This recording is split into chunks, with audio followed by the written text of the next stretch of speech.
Hello guys, welcome back to my YouTube channel Biology World. So as you all know that in last video we had a study about DNA structure, and I also told you that I will make videos in series related to the DNA topics. So in this video we are going to study about DNA supercoiling. Okay, but before starting the video, please subscribe my channel, and if you have any question related to this video, so tell me in comment section. So let's get started. So here we are going to study about the DNA supercoiling. So it is the important topic. It is related to the DNA process like transcription and replication. So supercoiling term is very important to understand. So in this video we will study about the DNA supercoiling. Okay, so यहाँ पे कुछ हम terms देखते हैं. The term supercoiling means literally the coiling of a coil. But आप super coiling समझने से पहले हमें डीएनए की एक नॉर्मल डबल हेलिक्स स्ट्रक्चर जो होती है वो उसे समझना होगा. तो उसे समझने के लिए इससे आप प्रीवियस वीडियो जो है double helix DNA double helix structure, तो वो वीडियो आप देखें एंड उसके बाद आपको ये इजीली समझ में आ जाएगा कि सुपर कोइलिंग कैसी होती है, कि डीएनए का जो लीनियर डीएनए जो होता है वो किस तरीके से होता है, क्या स्ट्रक्चर होती है उसकी. तो फर्स्टली वो समझना बहुत ज़रूरी है. तो उसके लिए आप इससे पहले की जो प्रीवियस वीडियो है वो देखें. सो यहाँ पे हम देखेंगे the term super coiling means literally the coiling of a coil. Means जो हमारा लीनियर डीएनए होता है, लीनियर डीएनए में सुपर कोइलिंग नहीं होती है, क्योंकि लीनियर डीएनए लाइक ऐसे ये स्ट्रैंड होता है सीधा. लाइक हम ये समझ लेते हैं कि एक रस्सी की तरह है. तो हम अगर इसे एक साइड से यहाँ से पकड़ कर अगर हम ट्विस्ट करते हैं, इसे घुमाते हैं, जैसे यहाँ पे इसमें डीएनए की जो मतलब स्ट्रैंड है वाउंड हो रहे घूम रहे हैं एक दूसरे के ऊपर, तो इस तरीके से हम एक रस्सी को पकड़कर अगर घुमाते हैं तो वो दूसरी साइड से खुलती जाएगी. तो इसलिए डीएनए का जो मतलब बाउंडिंग होती है वो इसमें मतलब लीनियर डीएनए में नहीं होती है.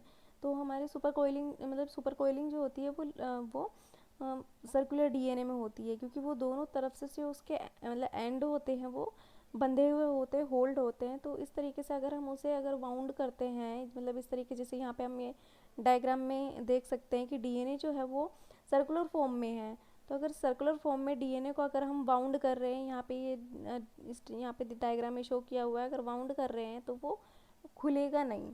तो इस तरीके से जो हमारा सुपर कोइलिंग होती है वो रिलैक्स्ड फॉर्म बोले या फिर सर्कुलर फॉर्म का डीएनए जो होता है उसमें होती है डीएनए सुपर कोइलिंग. तो सुपर कोइलिंग मीन्स यही होता है कि कोइल्ड डीएनए जो होता है मतलब ऑलरेडी डीएनए के जो होते हैं दो स्ट्रैंड से मिलकर डीएनए बनता है, आपस में वो कोइल्ड होता है already.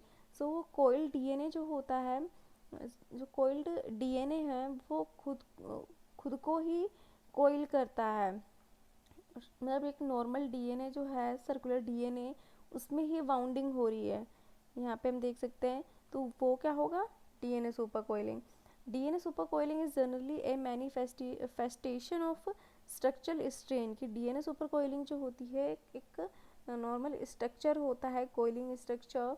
Super coiling occur when the molecule relieves the helical stress by twisting around itself. Super coiling कब होती है, जैसा कि मैंने आपको बताया कि जब मतलब एक रिलैक्स डीएनए जो होता है वो आपस में जब ट्विस्टिंग करने लगता है तो उसके हेलिक्स में जो होती है वो स्ट्रेस आ जाती है. लाइक अगर रिलैक्स्ड हमारा जो रिलैक्स डीएनए होता है उनमें जो नॉर्मल बेस पेयर्स होते हैं वो उनकी नंबर्स जो होते हैं वो इक्वल मतलब सेम होते 10.5 बेस पेयर्स होते हैं एक पर टर्न में.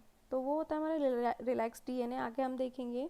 एंड मतलब डीएनए सुपर कोइलिंग जब होती है तो उसमें काफ़ी सारे वाउंडिंग आ जाती है, वो आपस में ही ट्विस्ट करने लगते हैं डीएनए.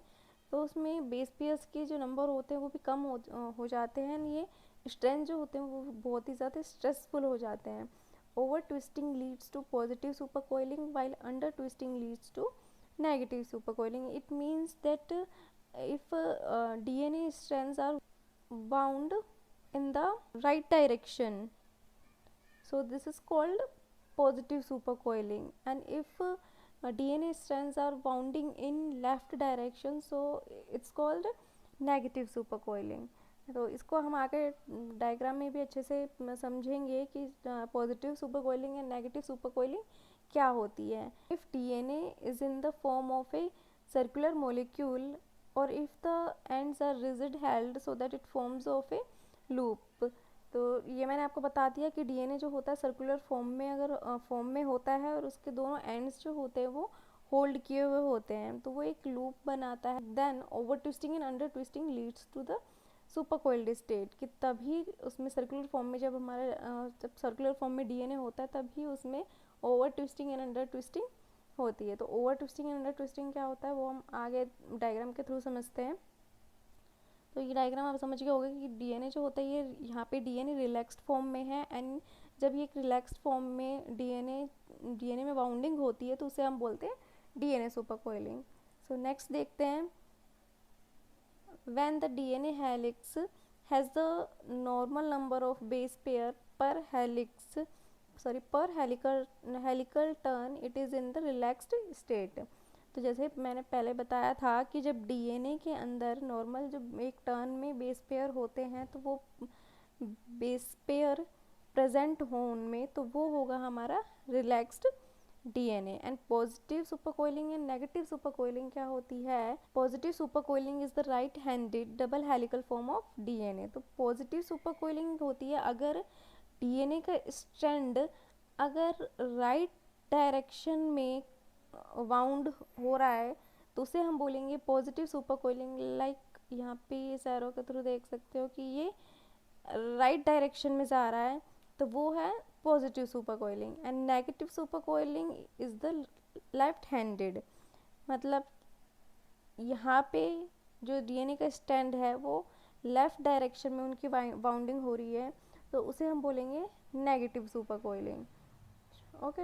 एंड नेगेटिव सुपरकोइलिंग मतलब ये भी होता है कि अगर जब डीएनए रिलैक्स डीएनए जो होता है उसमें बाउंडिंग जो होती है तो जब उनकी मतलब टर्निंग जो होती है मतलब एक रिलैक्स्ड डीएनए में जब बाउंडिंग होती है तो पर टर्न जो होती है अगर टर्न की मतलब नंबर ऑफ टर्न अगर कम है तो उसे हम बोलेंगे negative supercoiling. And number of turn अगर ज़्यादा है तो उसे हम बोलेंगे पॉजिटिव सुपरकोइलिंग. तो इसके बारे में हम आगे डायग्राम में देखेंगे कि सुपरकोइलिंग क्या होता है. First positive supercoiling and negative सुपरकोइलिंग जो है इसका आप मतलब इनमें जो ये डायग्राम है डायग्राम में आपको क्या डिफरेंस दिख रहा है तो इस डिफरेंस के थ्रू आप समझ सकते हो कि positive supercoiling and negative supercoiling क्या होती है. कि डीएनए की जो स्ट्रैंड है वो राइट डायरेक्शन में मूव करते हैं या फिर हम बोल सकते हैं क्लॉकवाइज डायरेक्शन में मूव करते हैं. एंड नेगेटिव सुपरकोइलिंग जो एंटी क्लॉकवाइज जो स्ट्रैंड जो होता है वो बाउंड करता है. तो यही डिफरेंस होता है पॉजिटिव सुपरकोइलिंग में नेगेटिव सुपरकोइलिंग में. सो नेक्स्ट स्ट्रक्चर हम देख रहे हैं. तो डीएनए की जो सुपरकोइलिंग मतलब सुपरकोइलिंग जो एक टर्म है वो किस चीज़ से रिलेटेड है. फर्स्ट ये जानना ज़रूरी है इस टर्म को समझने से पहले कि जब डीएनए में मतलब अनदर जो प्रोसेस होते हैं लाइक रेप्लिकेशन ट्रांसक्रिप्शन तो उन प्रोसेस में जैसे जब हम रेप्लिकेशन होता है तो डीएनए के जो दो स्ट्रैंड होते हैं उन्हें अलग किया जाता है. तो अलग करने से क्या होता है कि उनकी मतलब नंबर ऑफ ट्विस्ट जो होते हैं वो कम हो जाते हैं एंड उनमें स्ट्रेस आ जाता है. तो उस स्ट्रेस की वजह से क्या होता है सुपरकोइलिंग होती है. देखिए एक डीएनए की नॉर्मल स्ट्रक्चर हम देखते हैं तो वो ऐसे ही ट्विस्टेड फॉर्म में होता है. इनमें काफ़ी सारी टर्न्स होती हैं. तो जब हम डीएनए के जो दोनों साइड के अगर स्टैंड है अगर उनको खींच के अगर अलग करते हैं तो उनकी ट्विस्टिंग जो होती है वो कम होती जाती है और उनमें बेस पेयर्स की जो नंबर होते हैं वो डिक्रीज होते हैं. तो जिससे क्या होता है कि स्ट्रेसफुल हो जाता है वो हेलिक्स. तो उसे हम बोलते हैं सुपरकोइलिंग. तो सुपरकोइलिंग को रिलीज़ कौन करता है. एक एंजाइम होता है टोपोआइसोमेरिज्म. तो उसके थ्रू जो होता है वो सुपरकोइलिंग को रिलीज़ किया जाता है एंड प्रोसेस जो होता है आगे का कंटिन्यू होता है. जो भी प्रोसेस होता है हमारा रेप्लिकेशन का वो प्रोसेस आगे कंटिन्यू होता है। तो ये होता है सुपर कोइलिंग। तो सुपर कोइलिंग को डिटरमाइन करने के लिए साइंटिस्ट ने कुछ मैथमेटिक फॉर्मूले दिए हैं। तो उस फॉर्मूले को समझने के लिए कुछ टर्म्स समझने इंपॉर्टेंट होती है। तो इस डायग्राम में हम उस टर्म को देखेंगे कि ट्विस्ट एंड रिट्स, यहाँ पे लिखा है ट्विस्ट एंड रिट्स, ये दो टर्म होती है। तो उसका क्या मतलब होता है? तो फर्स्ट जैसे हम इमेजिन करते हैं कि ये डीएनए का स्ट्रैंड है, ठीक है, एंड ये दोनों साइड से होल्ड किया हुआ है, तो उसे हम मतलब बाउंड कर रहे हैं, मतलब घुमा रहे हैं, तो इस तरीके से टर्निंग उनमें आ जाती है। तो इस टर्निंग को हम बोलते हैं ट्विस्ट, कि कितने घुमाने पर उसमें कितनी ट्विस्टिंग हो रही है। लाइक यहाँ पे 1 2 एंड 3 ट्विस्टिंग हुई है, तो ये हो जाएगा ट्विस्ट। एंड रिट्थ क्या होगा? अगर हम उस डीएनए को दोनों साइड से पकड़ के उसी के एक्सिस से अगर हम घुमा देते हैं तो उसे हम बोलेंगे रिट्थ। ओके, सो ये हो गया ट्विस्ट एंड रिट्थ। और यहाँ पे इसमें क्या था, यहाँ पे जो ट्विस्टिंग है वो नेगेटिव है एंड यहाँ पे ट्विस्टिंग जो है पॉजिटिव है, ठीक है। तो इन दोनों में डिफरेंस नेगेटिव और पॉजिटिव का ही है। एंड नीचे क्या दिखाया गया कि यहाँ पे ट्विस्टिंग जो है, यहाँ पे ट्विस्टिंग के जो नंबर्स हैं वो ज़्यादा हैं एंड यहाँ पे कम है। ओके, सो ये जो होगी, तो इन दोनों में क्या डिफरेंस होगा कि यहाँ जब मतलब हम हेलिक्स की जो टर्निंग है ट्विस्टिंग पॉइंट, एंड तो उस ट्विस्टिंग नंबर्स को अगर हम डिक्रीज़ करते हैं, मतलब कम ट्विस्टिंग अगर डीएनए के हेलिक्स में होती है तो उसे हम बोलते हैं पॉजिटिव सुपर कोइलिंग। एंड अगर उसमें में ट्विस्टिंग अगर ज़्यादा है तो उसे हम बोलेंगे नेगेटिव सुपर कोइलिंग। ओके, सो ये दोनों डिफरेंस होता है उसमें। तो यहाँ से अगर आप समझ के होंगे कि ट्विस्ट क्या होता है, रिट्थ क्या होता है। कि ट्विस्ट नॉर्मल उनके जो टर्निंग होती है उसे हम ट्विस्ट बोलते हैं एंड उसके एक्सिस से अगर हम घुमाते हैं तो उसे रिट्स बोलते हैं। तो नेक्स्ट देखेंगे how super coiling are formed, कि सुपर कोइलिंग किस तरीके से होती है। तो मैंने ऑलरेडी आपको डिस्क्राइब कर दिया है। तो during the process of cellular events like replication and transcription the DNA strand needs to be separated, कि जब कोई सेलुलर प्रोसेस होता है कि रेप्लिकेशन का ट्रांसक्रिप्शन का, तब डीएनए जो होता है उन्हें सेपरेट होने की ज़रूरत होती है। तो once the DNA strand needs to be separated from each other at that location the twist number get reduced. This creates tension in the DNA, so the rate is formed to compensate for the tension in the strand, कि DNA में जो होती है tension आ जाती है, stressful हो जाता है, जिससे सुपर कोइलिंग होती है। तो सुपर कोइलिंग को रिड्यूस करने के लिए रिट्थ जो होता है फॉर्म होता है। And some enzymes like topo isomerism can release the stress reducing the linking number. जैसा मैंने बताया कि टाइपो आइसोमेरिज्म एक एंजाइम होता है जो हमारे सुपर कोइलिंग जो होता है उसको रिलीज़ करता है। ओके, सो लिंक यहाँ पे कुछ टर्म्स होती हैं कि जो मैथमेटिक जो मतलब फॉर्मूला दिया गया है उसको समझने के लिए कुछ टर्म्स समझना पहले ज़रूरी होता है, like linking number, twist and writhe.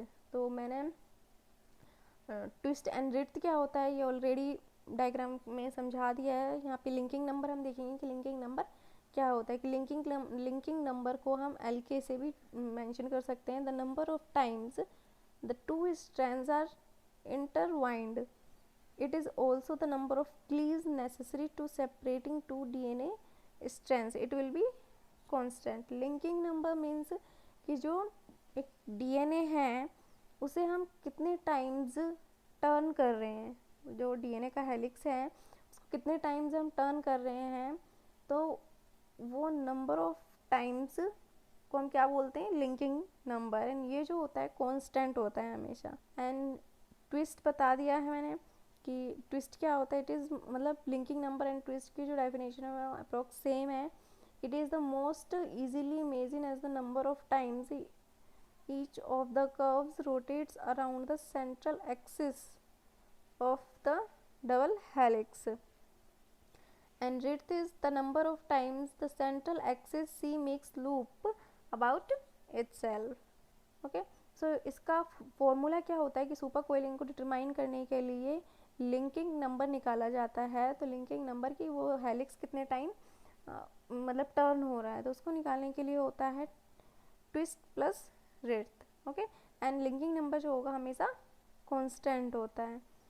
तो आई होप कि आपको ये समझ में आ गया होगा कि सुपर कोइलिंग क्या होता है। And if you like the video then please subscribe my channel and like share comment. Thank you so much.